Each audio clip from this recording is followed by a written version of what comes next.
한국 인터넷에는 다양한 공포 이야기가 전해지고 있습니다. 그중 한 가지 유명한 이야기를 길게 풀어보겠습니다. 서울에 살고 있는 한 대학생 정민은 늦은 시간까지 도서관에서 공부를 하고 있었습니다. 그는 시험 기간이라 며칠째 집에 가지 못하고 학교 근처에서 밤을 새웠습니다. 어느 날 도서관을 나서자마자 굵은 빗방울이 하나둘 떨어지기 시작했습니다. 우산도 챙기지 않았던 정민은 급하게 기차역으로 향했습니다. 운 좋게도 마지막 지하철이 오기 전이었습니다. 그는 빠르게 개찰구를 지나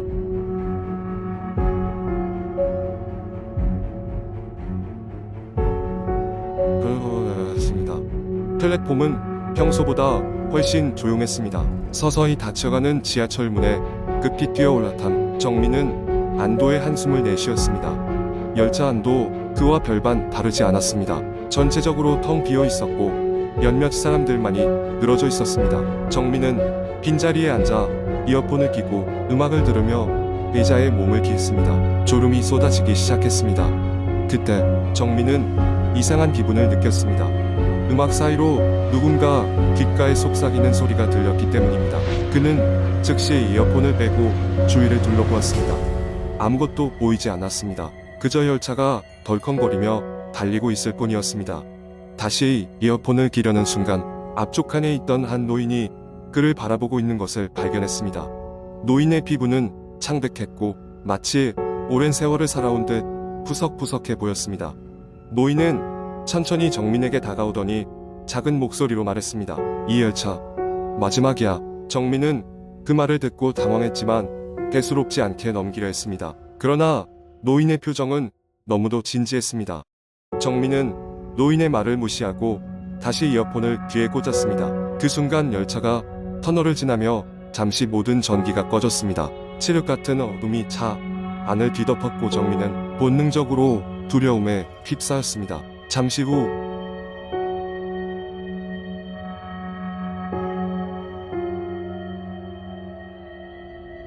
불이 다시 켜졌을 때 모든 것이 이상하게 변해 있었습니다. 주변 승객들은 모두 사라졌고 열차 안에는 낡아버린 의자들과 삐걱거리는 소리만이 남아 있었습니다. 정민은 한층 더 강한 공포를 느꼈습니다.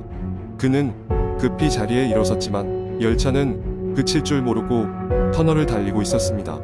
곧이어 열차는 낡고 허름한 기차역에 도착했습니다. 승강장은 온통 거미줄로 뒤덮여 있었고 형형색색의 이상한 빛이 깜빡거리고 있었습니다. 정민은 문이 열리는 순간 달리기를 시작했습니다. 플랫폼에는 온갖 기이한 형체의 사람들이 그를 바라보고 있었습니다. 그들의 얼굴은 흐릿하고 형체를 알아볼 수 없었습니다. 뒤돌아보지 않고 정민은 출구를 찾기 위해 달렸습니다. 마침내 출구 표지판을 따라 계단을 올라가자 약간의 빛이 보였습니다. 정민은 안도의 한숨을 내쉬며 그 빛을 향해 전속력으로 달렸습니다. 그리고 깨어나지 않았습니다. 정민은 같은 자리에서 꾸벅꾸벅 졸고 있던 것이었습니다. 이 모든 것이 꿈이었나 싶어 주위를 둘러보니 열차는 여전히 달리고 있었고 승객들도 여전히 제자리에 있었습니다. 하지만 몸이 경직된 것처럼 움직이지 않았습니다. 다음 역에 도착한 열차는 멈추었고 여느 때와 다름없이 사람들은 내리고 탔습니다. 정민은 그제서야 몸을 일으켜 내려야 한다는 것을 깨달았습니다. 안도의 한숨을 내쉬며 열차에서 내렸습니다. 그러나 뒤돌아본 그 순간 방금 탔던 열차의 문은 열리지 않았고 빈칸처럼 보였습니다. 그리고 열차가 출발할 때 멀리 보이는 창문 안에 그 노인의 형상이 미소를 지으며 그를 바라보고 있었습니다. 그 후로 정민은 기차역에서 이상한 일이 있던 그날을 떠올리며 다시는 마지막 지하철을 타지 않기로 결심했습니다. 그리고 그 일이 어느새 인터넷 커뮤니티에 전해지면서 익명 사용자들 사이에서 크나큰 공포 이야기로 자리 잡았습니다. 두 번째 이야기. 몇 년 전 나는 한국의 작은 마을에 위치한 오래된 한옥에서 하룻밤을 보내게 되었다. 그곳은 우리 가족의 오랜 친척이었던 할아버지가 살던 집으로 할아버지는 몇 해 전 세상을 떠났지만 집은 여전히 그 자리에 남아 있었다. 여름 방학 동안 나는 이곳에서 조용한 시간을 보내며 과제도 하고 독서를 하기로 했다. 집에 도착한 첫날 나는 약간의 불안감을 느꼈다. 익숙지 않은 오래된 목재집 특유의 삐거덕거리는 소리 때문인지 아니면 눈에 보이지 않는 무언가가 나를 응시하고 있다는 느낌 때문인지 알 수 없었다. 나는 밤이 되면 그저 피로와 긴장이 주는 기분일 것이라고 생각하고 넘어갔다. 하지만 그날 밤 나는 깊은 잠에 들 수 없었다. 새벽 2시쯤이었을 것이다. 갑작스럽게 식은땀이 흐르기 시작했고 숨이 가빠왔다. 집안은 고요했고 오로지 벽시계의 똑딱거리는 소리만이 귓가를 때렸다. 그러다 문득 복도 저편으로부터 아주 희미한 발자국 소리가 들리기 시작했다. 마치 누군가 맨발로 나무 바닥을 천천히 걷고 있는 것 같았다. 나는 내가 환청을 듣고 있다고 애써 자위했지만 소리는 점점 더 가까워지며 명확해졌다. 침대에 누운 채 동공만으로 문 쪽을 응시하던 순간 방문이 삐걱거리며 천천히 열리는 소리가 들렸다. 문틈 사이로 차가운 바람이 스며들어온 것만 같았다. 순간 동공이 커지며 심장이 요동쳤다. 아무도 없었다. 하지만 어딘가에 누군가가 있다는 느낌은 강했다. 공포 속에서 나는 잠시 움직이지 못한 채 누워 있었다. 그러다 갑자기 문이 천천히 다시 닫히는 것이 아닌가 숨이 턱 막혔다. 감히 일어나 확인할 용기가 나지 않았다. 그렇게 몇 시간이 흘렀을까? 어느새 잠에 빠져든 나는 이상한 꿈을 꾸기 시작했다. 꿈속에서 나는 익숙한 한복을 입은 할아버지를 볼 수 있었다. 할아버지는 잔뜩 노여운 얼굴로 뭔가를 말하려고 했지만 목소리는 들리지 않았다.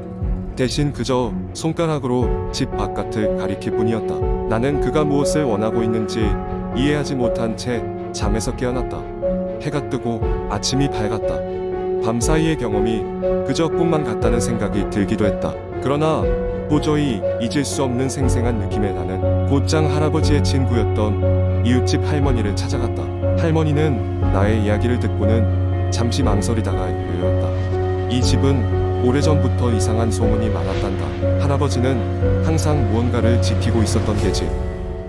집 아래에 묻힌 게 있어서 만약 발견했다면 위험할 거라고 늘 말씀하셨다. 그 말을 듣자 나는 소스라치게 놀랐다. 할아버지의 꿈속 모습과 그의 신호가 떠올랐기 때문이다.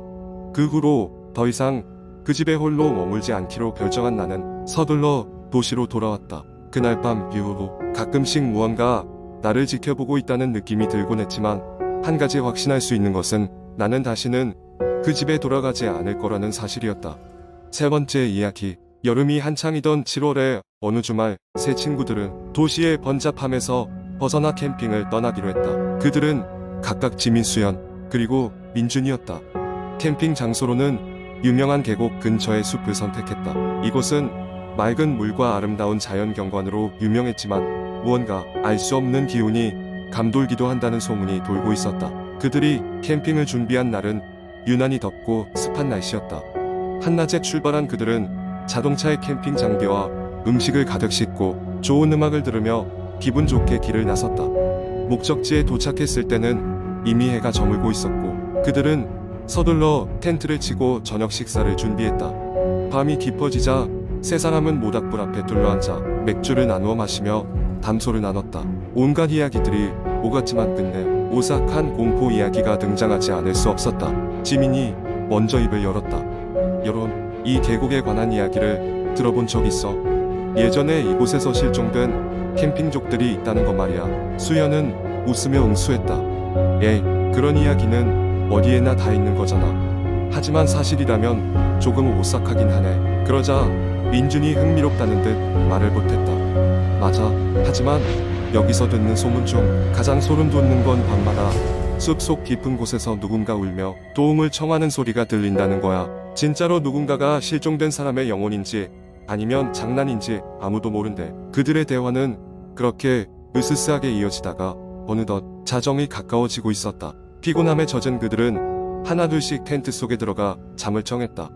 고요한 숲속에는 벌레 우는 소리와 계곡의 물소리만이 일정하게 울려 퍼지고 있었다. 그러나 깊은 밤이 되자 수연은 기분 나쁜 기운에 잠에서 깨어났다. 아무 이유 없이 가슴이 두근거리고 으스스한 느낌이 들었다. 그때 그녀는 밖에서 낮은 소리로 우는 듯한 소리를 들었다. 처음에는 바람 소리인가 했지만 점점 그 소리가 누군가의 흐느낌과 이어진 듯 명확해졌다. 수연은 소리를 지민과 민준에게 전해야겠다고 생각하고 조용히 텐트 밖으로 기어나왔다. 그런데 밖은 깜깜하고 불길한 정적에 휩싸여 있었다. 친구들을 깨우기 위해 다른 텐트를 확인하려는데 의외로 지민과 민준이 이미 텐트 밖에 앉아 있었다. 지민은 수연을 보자마자 숨을 죽이며 말했다. 너도 들었구나. 무슨 소리인지 모르겠지만 굉장히 이상해. 그들은 셋이서 함께 그 소리가 나는 방향을 바라보며 정체를 확인하기 위해 조금씩 숲 속으로 걸어 들어갔다.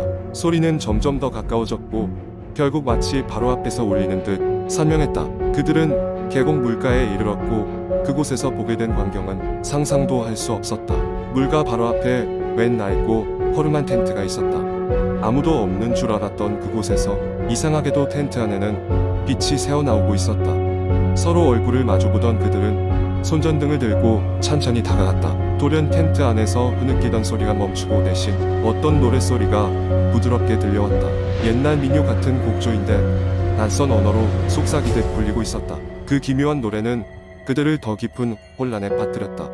주저하던 차에 민준이 용기를 내어 텐트 문을 열었다. 그런데 텐트 안은 비어 있었고 그저 바람에 흔들리는 낡은 옷가지만이 덩그러니 놓여 있었다. 이 모든 게 너무 이상하고 기이했다. 가슴이 철렁 내려앉은 그들은 황급히 돌아서서 숲 밖으로 달렸다. 이후로도 그들은 캠핑을 지속할 수가 없어 서둘러 짐을 챙기고 그곳을 떠났다. 그날 밤의 일이 꿈인지 현실인지 분간할 수 없었지만 세 사람 모두 그것이 자주 기억나는 악몽 같은 사건이 되었다. 계곡에 남겨진 낡은 텐트와 거기에서 들리던 이질적인 노래는 길이 그들 마음속에 미스터리로 남아 다시는 확인할 용기를 내지 못했다. 그 계곡은 여전히 아름다웠고 많은 사람들이 찾아와 즐거운 시간을 보내지만 때때로 밤이 깊어질 무렵 숲 속 깊은 곳 어디선가 같은 노래가 들린다는 이야기가 전해지곤 했다. 그것이 누구의 목소리인지 정말로 실종된 영혼의 노래인지 혹은 그저 도깨비불 같은 미혹인지 알 수 없지만 누구도 그 진실을 확인하려 하지는 않았다.